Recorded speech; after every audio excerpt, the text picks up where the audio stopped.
নমস্কার বন্ধুরা, সকলে কেমন আছো? আশা করি সকলে ভীষণ ভালো আছো।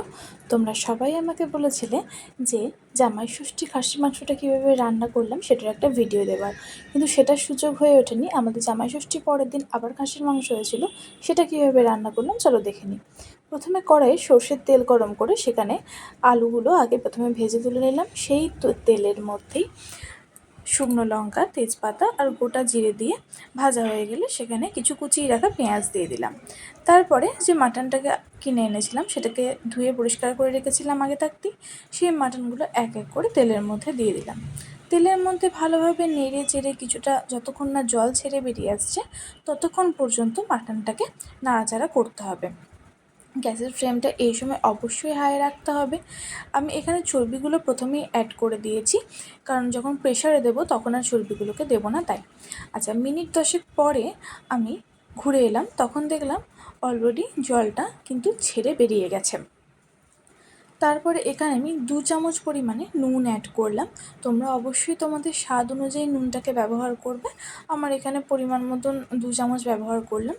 আচ্ছা, এরপরে ভালোভাবে নুনটাকে সব মাংসের সাথে মিশিয়ে নিতে হবে।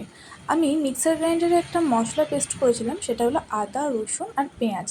সেটার মধ্যে ধনে গুঁড়ো, জিরে গুঁড়ো দিয়ে দিয়েছিলাম, হলুদ গুঁড়ো, লঙ্কা গুঁড়োটা পরে অ্যাড করেছি, আর কিছুটা টমেটো কেচাপ দিয়ে দিয়েছিলাম। এবার এটাকে মাংসের মধ্যে দিয়ে দিলাম। ভালোভাবে মশলাটাকে মাংসের মধ্যে খুন্তি দিয়ে নেড়েচেড়ে মিশিয়ে নিতে হবে। মোটামুটি মিনিট 5 মতন এটাকে হাই ফ্লেমে রাখবো। তারপরে মিডিয়াম আঁচে দিয়ে এটাকে ঢাকা দিয়ে রান্না করতে দেবো কিছুক্ষণের জন্য। আচ্ছা, কিছুক্ষণ পরে ঢাকনাটা খুলে দেখলাম একদম মশলাটা মাংসের গায়ে লেগে গেছে। যে আলুগুলো আগে থেকে ভেজে রেখেছিলাম সেই আলুগুলোকে এক এক করে দিয়ে দিলাম, নাহলে মাংসের গায়ে মশলাটা আলুর গায়ে মশলাটা ঢুকবে না, তাই আলুটা কষানোর সময় দিয়ে দিলাম, নাহলে প্রেশারে দিলেও হতো, কিন্তু শুধুমাত্র মশলাটা যাতে আলুর মধ্যে লাগে তার জন্য আগেই দিয়ে দিলাম। আচ্ছা, খানিকক্ষণ পরে দেখলাম যে মোটামুটি মাংসটা কষানো হয়ে গেছে, তো এখানে কিছুটা পরিমাণে মিট মশলা দিয়ে দিলাম।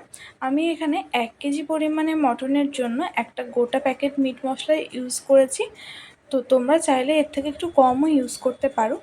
আচ্ছা, ভালোভাবে নেড়েচেড়ে নিলাম মশলাটা দিয়ে। আর আমি একটা বাড়িতে গরম মশলা করে রেখেছিলাম, তোমরা চাইলে আমাকে কমেন্ট করতে পারো কিভাবে এই গরম মশলাটা করলাম।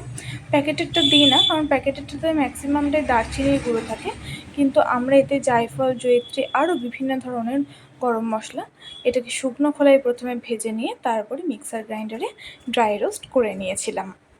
তোমরা চাইলে গরম মশলার ভিডিওটা আমার কাছে চাইতে পারো, আমি তোমাদেরকে আলাদাভাবে দিয়ে দেবো। আচ্ছা, দেখলাম একদম তেল ছেড়ে বেরিয়ে গেছে, তো প্রেশার কুকারের মধ্যে এরপরে এক এক করে আমি মটনটা দিয়ে দেব। চর্বিগুলো দেবো না, চর্বিগুলো আলাদা করে সাইড করে রেখে দেবো।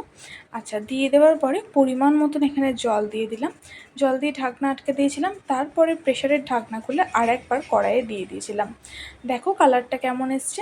ভিডিওটা তোমাদের যদি ভালো লেগে থাকে অবশ্যই একটা লাইক, কমেন্ট ও শেয়ার করে দেবে। যারা ফেসবুক থেকে দেখছো তারা ফলো করে দেবে, আর যারা ইউটিউব থেকে দেখছো তারা লাইক, শেয়ার এবং সাবস্ক্রাইব করে দেবে। তোমাদেরকে অনেক অনেক ধন্যবাদ আমার ভিডিওটা শেষ পর্যন্ত দেখার জন্য। Thank you.